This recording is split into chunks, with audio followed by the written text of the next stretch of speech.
In numerous verses, Muhammad asserts in his Quran that his message is only confirming previous revelations, which are the Torah and the Gospels. How can the followers of Muhammad then assert that these revelations have been corrupted?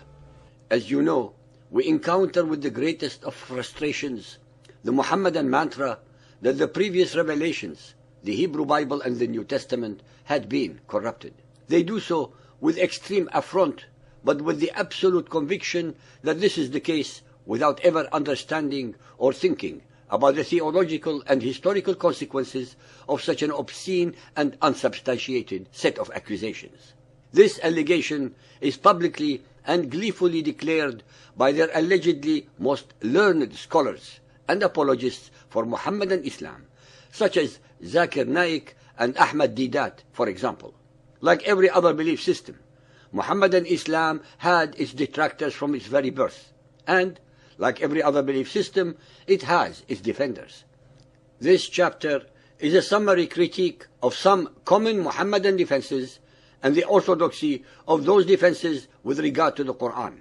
I demonstrate that in their zeal to defend their faith, Muhammadans deny important fundamental Quranic teachings.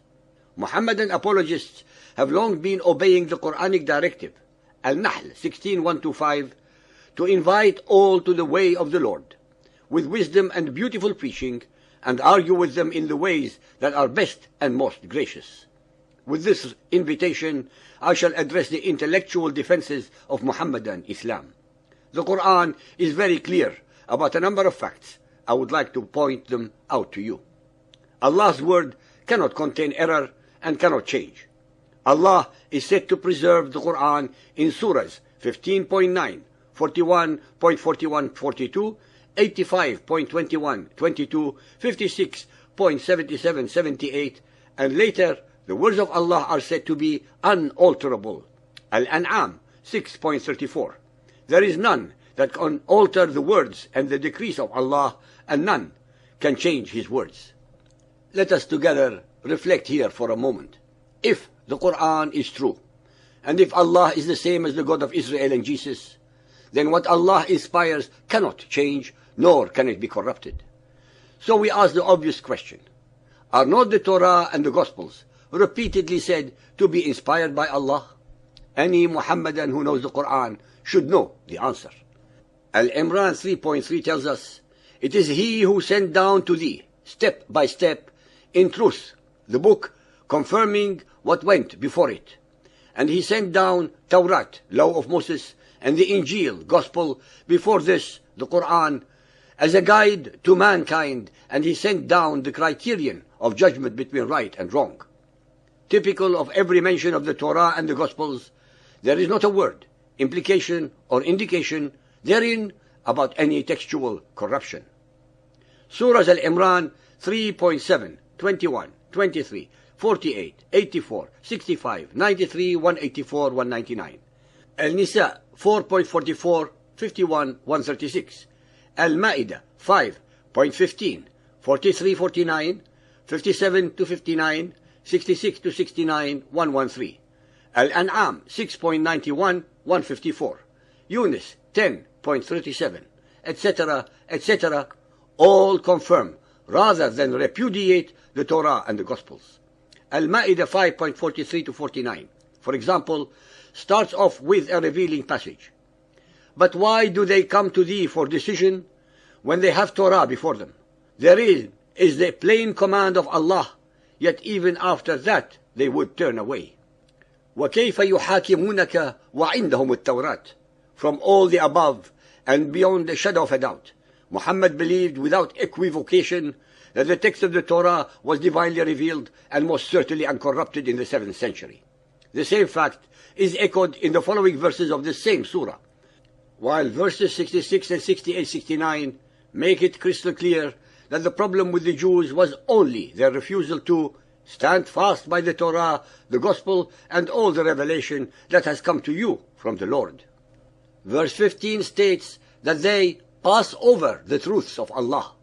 The Quran commands the Jews to remedy their misunderstandings by a study of the Torah. Al-Imran 3.93.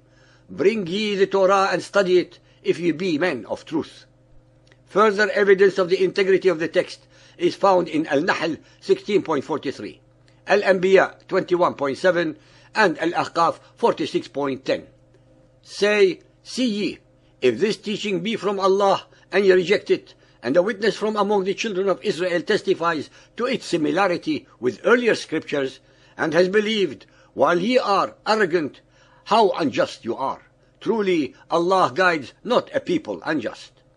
Where Muhammad's detractors are told, ask of those who possess the message, the Jews, as a confirmation of the Quran.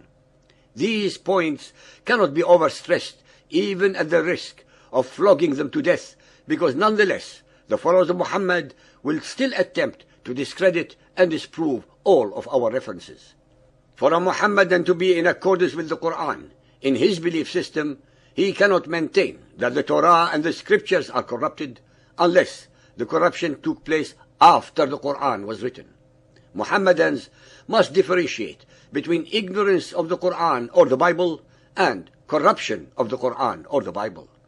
Al-Imran 3.78. There is among them a section who distort the book with their tongues as they read. You would think it is a part of the book, but it is not part of the book. And they say, that is from Allah, but it is not from Allah. It is they who tell a lie against Allah, and well they know it. In his Quran, Muhammad already is accusing some of the people of the book of misrepresenting the meaning of the text of the Bible, but not of perverting it or tampering with the said text. When it comes to the Quran, Muhammadans are quick to point out that false teaching is not to be equated with textual corruption. A consistent interpretation of the Quran requires that the text used to support the textual corruption in the Bible should be treated similarly. The followers of Muhammad have an extremely unpleasant choice either way. The one fork in the road leads to historical inaccuracies between the revelations, since the Quran asserts that they are all inspired by Allah and are incorruptible. The other fork leaves them with an equally serious dilemma, as it gives them a Quran which says the word of Allah is uncorrupted, yet Muhammadans are belying that very revelation in their attempt to defend it. It leaves the Muhammadans with a God that cannot protect his word from interpolations and errors. Furthermore, the apologists who hold to the corruption of previous inspirations are left without a theological court of appeal when they are faced with proofs of textual corruption within the Quran itself, since there are such conclusions. They cannot announce that Allah's revelations are incorruptible while at the same time are defending the Quranic revelation by maintaining that Allah's words were allegedly corrupted regarding the Torah and Gospels. Clearly, this argument is not in accordance with the Quran and hence is not orthodox. Above prove that the Hebrew Bible and the Gospels were not corrupted before or during the life of Muhammad, then the followers of Muhammad have the unenviable task of proving that these books were corrupted after the death of Muhammad. They have to show at least one single original uncorrupted Hebrew Bible and one original uncorrupted set of Gospels upon which they are accusing the Christians and the Jews of having had their books perverted. They have to reveal to the world how this Herculean task was achieved, especially since the Christian priests and the Hebrew rabbis do not agree upon their interpretations of the Messianic era or the Messiah. They have to explain how it was possible to corrupt all these books in every language on all the continents known to man at that time. They have to tell us when in historical time this was achieved and how it was possible to rewrite all of these books again in all these languages. Their worst nightmare resides in the fact that the world has available Hebrew Bibles that were written centuries before Muhammad and are exactly the same as we have them today. The followers of Muhammad, as usual, impale themselves upon the very mendacities that they concoct to disprove the originality of the Bible.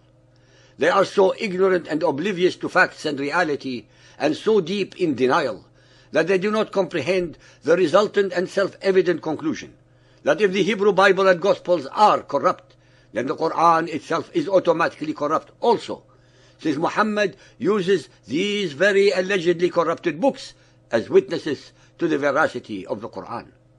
Ladies and gentlemen, we shall now await with unabated breath the counter-arguments of the Mohammedans that will enlighten us upon this subject.